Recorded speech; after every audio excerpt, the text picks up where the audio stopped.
Bismillahirrahmanirrahim. Assalamu alaikum students. Today we will start question number 8 of exercise 1.3. Question number 8 is, if A is equal to this and B is equal to this, then verify that A plus B whole transpose is equal to A transpose plus B transpose. मैं आपको इसके कुछ parts करवाती हूँ और जो same parts होंगे वो आप लोग होमवर्क में करिएगा। सबसे पहले हम इसका पार्ट 1 करते हैं। स्टूडेंट्स याद रखें, जब होल के ऊपर ट्रांसपोज होता है तो पहले आपने ब्रैकेट के अंदर वाला सॉल्व करना होता है और फिर ट्रांसपोज लेना है। और यहाँ देखें इंडिविजुअल के ऊपर ट्रांसपोज है तो पहले आपने ट्रांसपोज लेना है और फिर ये वाला ऑपरेशन लगाना है।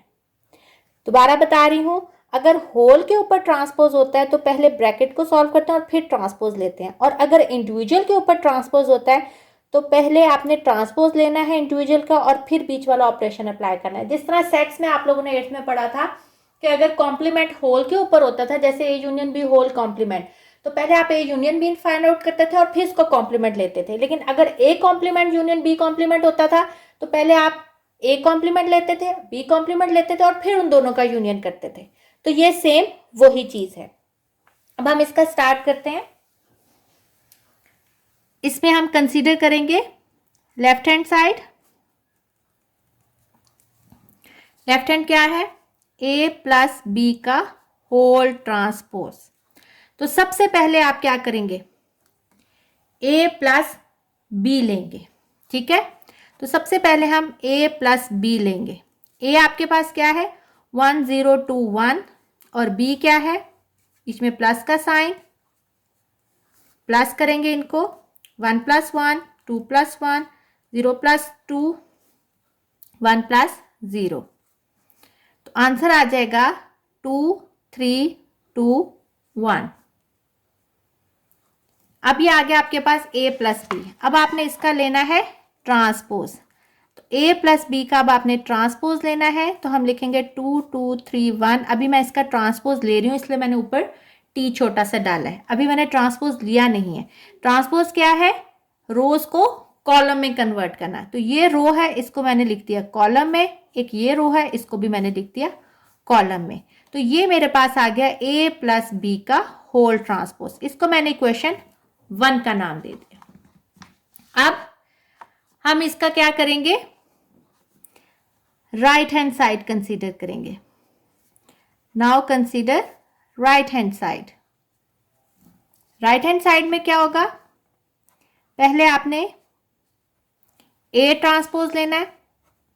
ए ट्रांसपोज का मतलब ए लिखेंगे 1 0 2 1 और इसका ले लेंगे ट्रांसपोज। अभी मैंने सिर्फ ट्रांसपोज टी का निशान डाला है, लिया नहीं है। अब लेंगे 1 2 0 1, ठीक है। मैं बी ट्रांसपोज भी साथ ले रही हूं, आप लोग अलहदा लीजिएगा, नीचे ही इसका स्टेप करिएगा। मैं इसका साथ ही कर रही हूं 2 1 0 इसका ट्रांसपोज। तो ये किसके बराबर हो जाएगा? 1 रोज कॉलम में और 2 0। अब हमने क्या करना है?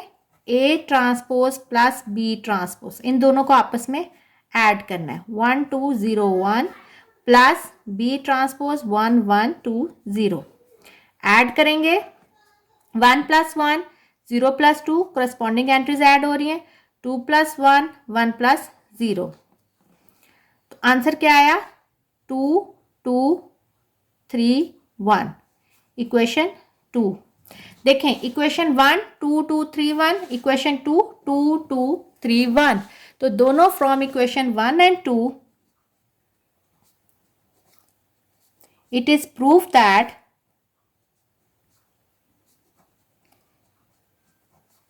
Left hand side is equal to right hand side, यानी कि a प्लस बी का होल ट्रांसपोज आपके पास बराबर है a transpose plus b transpose के।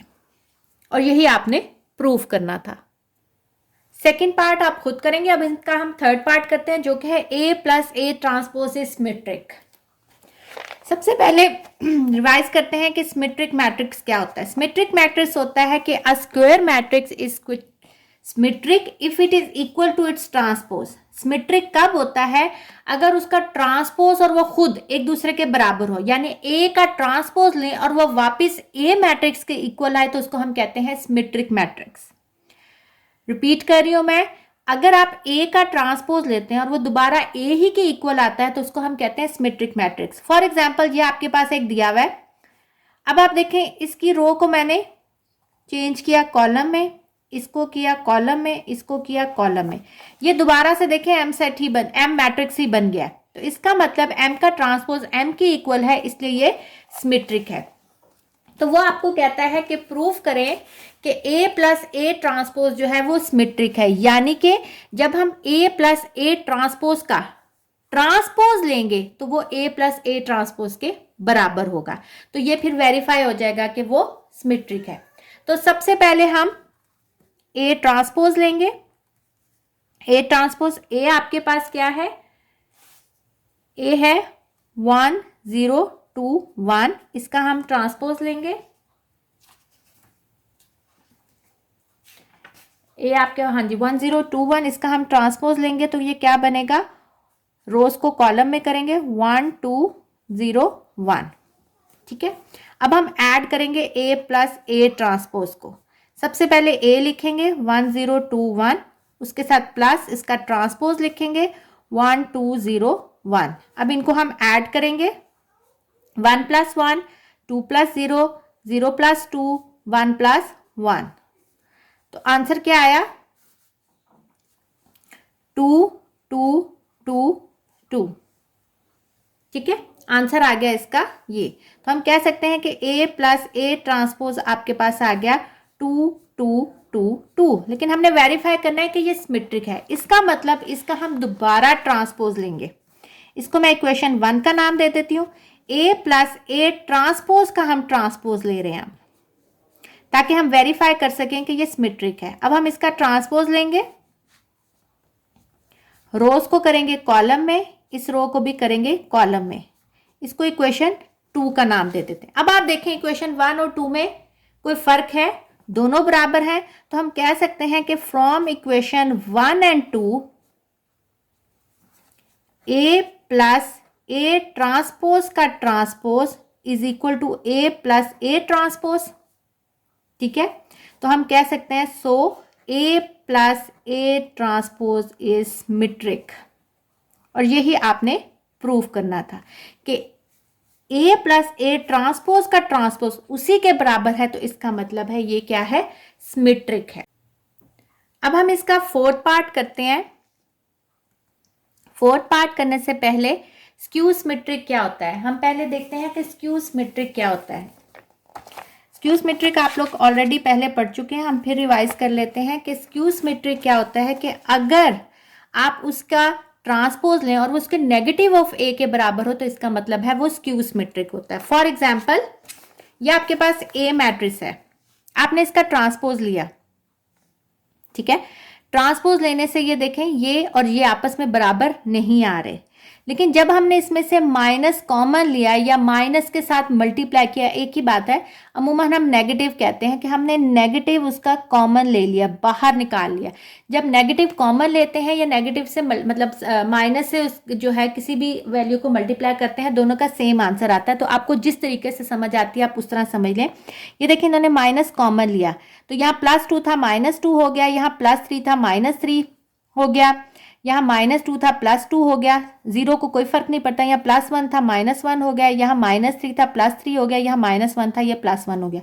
अब देखें ये और ए आपस में बराबर हो गए और साथ ये माइनस बाहर, तो इसका मतलब है अगर हमने ए का ट्रांसपोज लिया तो वो उसके नेगेटिव ए के बराबर हुआ, तो इसका मतलब है इसको हम कहते हैं स्क्यू सिमेट्रिक। अब हम इसको वेरीफाई करते हैं। उसने कहा है कि वेरीफाई करें कि ए माइनस ए ट्रांसपोज जो है वो स्क्यू सिमेट्रिक है। सबसे पहले ए आपके पास क्या है 1 0 2 1, इसका ट्रांसपोज लेंगे जैसे हमने अभी पहले लिया, तो ये क्या आ जाएगा 1 2 0 1। अब ए माइनस ए ट्रांसपोज लेना है, ए लिखेंगे माइनस ए ट्रांसपोज लिखेंगे, अब इनको आपस में माइनस करेंगे, 1 - 1 2 - 0 0 - 2 1 - 1, तो आंसर आया 0 2 - 2 0। इसको मैंने इक्वेशन 1 का नाम दे दिया। अब मैंने फिर जैसे हमने प्लस वाले में किया था, हमने दोबारा इसका ट्रांसपोज लेना है, A माइनस A ट्रांसपोज का फिर ट्रांसपोज लेना है। 0 माइनस 2 2 0 इसका ट्रांसपोज लेंगे, रोज कॉलम में चेंज हो जाएंगी, ये भी रो कॉलम में चेंज हो जाएगी। ये हमने ट्रांसपोज ले लिया। अब आप देखें ये और ये आपस में बराबर नहीं है, लेकिन अब हम इसमें से क्या लेंगे, माइनस कॉमन लेंगे। कॉमन में मैंने कहा था 0 को फर्क नहीं पड़ता, ये माइनस था ये प्लस हो जाएगा, ये प्लस था ये माइनस हो जाएगा, और 0 को फर्क नहीं पड़ेगा। अब आप देखें इक्वेशन 1 और 2 क्या हो गए हैं, सेम।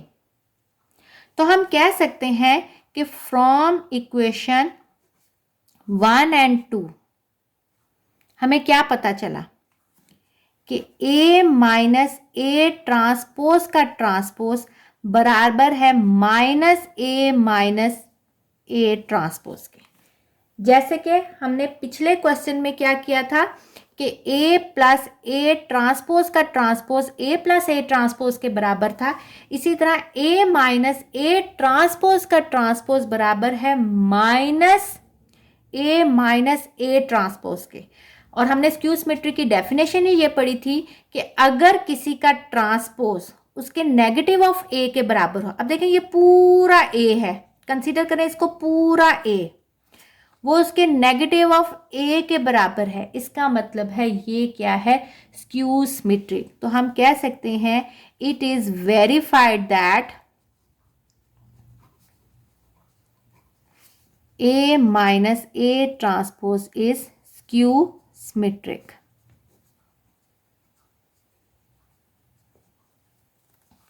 ठीक है, अब आप लोगों का होमवर्क क्या है, ये क्वेश्चन नंबर 8 जो है वो हमने होमवर्क में आप लोग ख़त्म करेंगे। अगर कोई इशू होगा तो आप मुझे कमेंट्स में करके पूछ सकते हैं, मैं कोई क्वेश्चन दोबारा करवा दूंगी, वरना ये आप लोगों की प्रैक्टिस के लिए बहुत ज़रूरी है कि आप लोग इसको खुद करें। आप लोगों के पास कौन कौन से क्वेश्चंस हैं 1.3 के? मैंने आपको फर्स्ट करवाया है, ठीक है, थर्ड करवाया और फोर्थ करवाया। तो आपने इसका क्वेश्चन नंबर 8 का पार्ट 2 करना है, 5th करना है और 6 करना है। 5th और 6th और जिस तरह के 3rd और 4th ये बहुत इंपॉर्टेंट है, इनमें से कोई ना कोई आ जाता है। 5th और 6th सेम 3rd और 4th की तरह है, आप लोग एक दफ़ा समझें और इसको खुद करें। ओके स्टूडेंट्स, इंशाल्लाह नेक्स्ट लेक्चर में हम 1.4 स्टार्ट करेंगे, उसमें हम मल्टीप्लिकेशन स्टार्ट करेंगे इंशाल्लाह। ओके स्टूडेंट्स, टेक केयर, अल्लाह हाफिज़।